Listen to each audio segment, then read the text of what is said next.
Fala pessoal, dando continuidade ao assunto cultivo hidropônico de hortaliças, nós vamos estudar agora a parte 5, onde nós vamos ver os tópicos sistema não circulante, vamos ver também algumas informações sobre o sistema não circulante e vamos estudar alguns substratos que são utilizados para o cultivo hidropônico em sistema não circulante.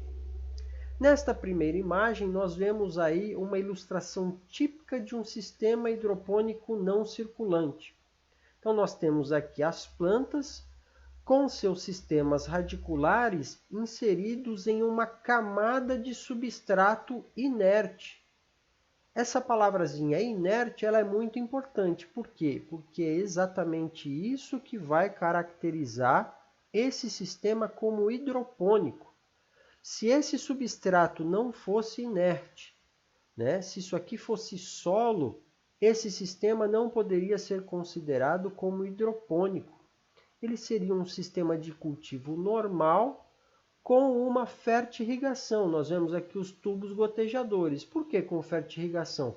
Porque esses tubos gotejadores teriam a incumbência de levar a solução nutritiva para as plantas, como uma forma de adubação. Então, em sistema hidropônico, as plantas são inseridas em um substrato inerte. Elas crescem e se desenvolvem em um substrato inerte, sem nenhuma concentração de elementos minerais. E quem fica responsável por nutrir as plantas é a solução nutritiva conduzida dentro desses tubos gotejadores. Obviamente que a forma com que a solução nutritiva vai ser levada não precisa ser obrigatoriamente por tubos gotejadores. Tem outras formas e nós vamos ver no próximo slide. Tá?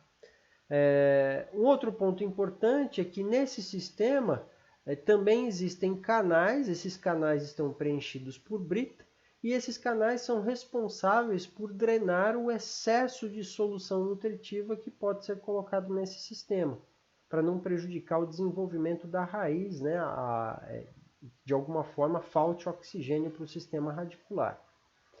Um detalhe importante aqui é que existem aqui, nessa ilustração, tem também um filme de polietileno, separando a parte aérea, impedindo o contato das folhas, da parte aérea da planta, com o substrato umedecido. Isso é importante porque favorece também a qualidade do produto pós-colheita, do produto que vai ser colhido.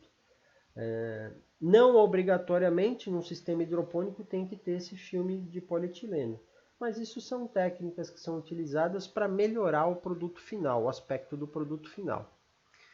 Algumas informações importantes sobre os sistemas não circulantes, olha lá, eu já falei no slide anterior.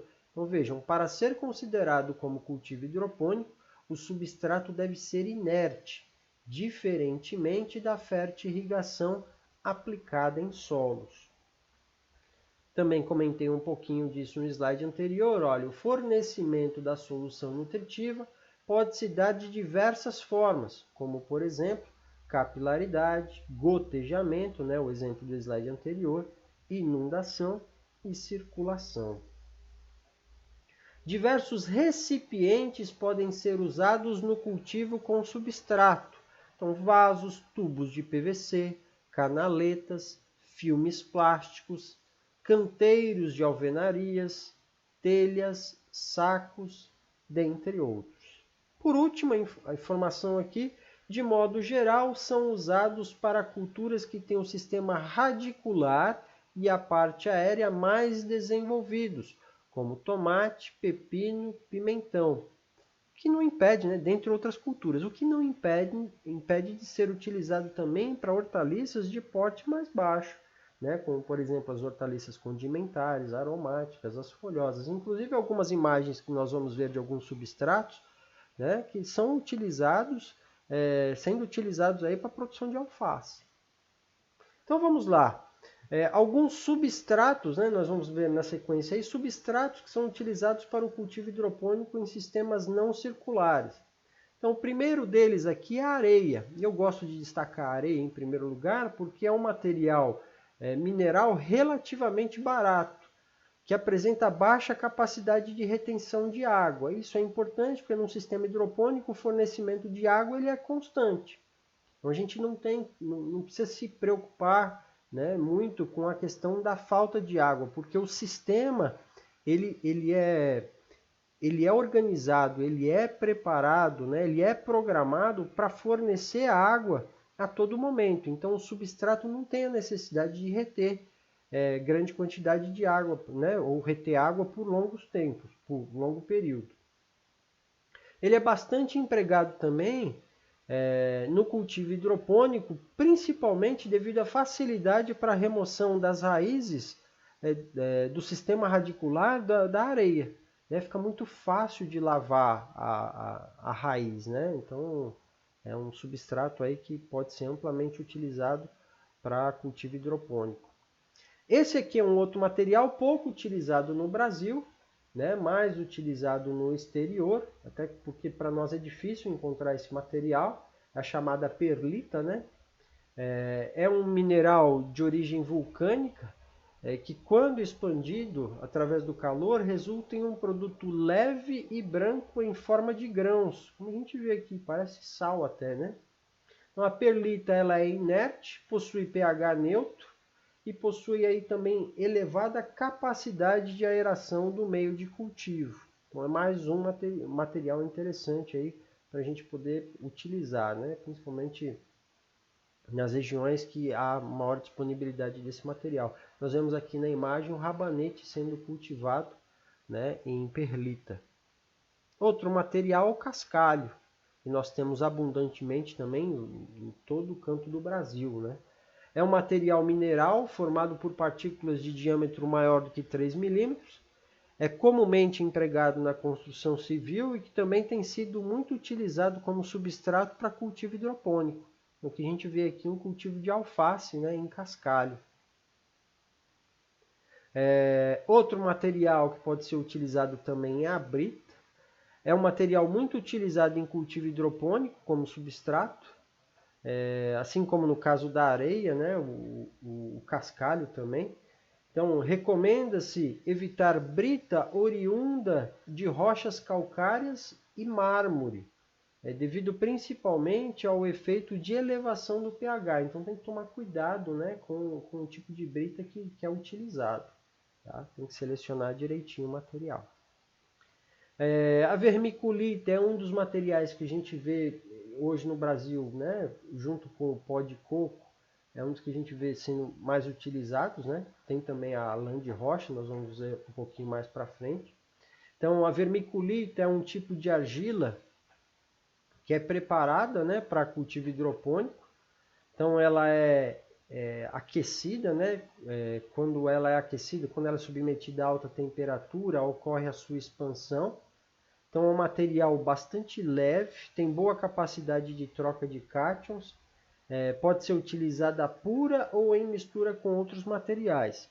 Bom, a vermiculita é um material muito caro, né? Então, em geral, a gente vê ela sendo utilizada muito em mistura com outros materiais. Tá bom?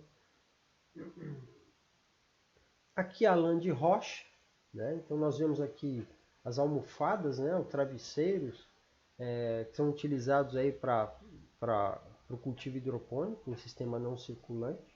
Então, a lã de rocha é um material que é fabricado a partir de rochas basálticas, possui elevada porosidade e grande capacidade de absorção de água, nutrientes e ar nas proximidades do sistema radicular das plantas.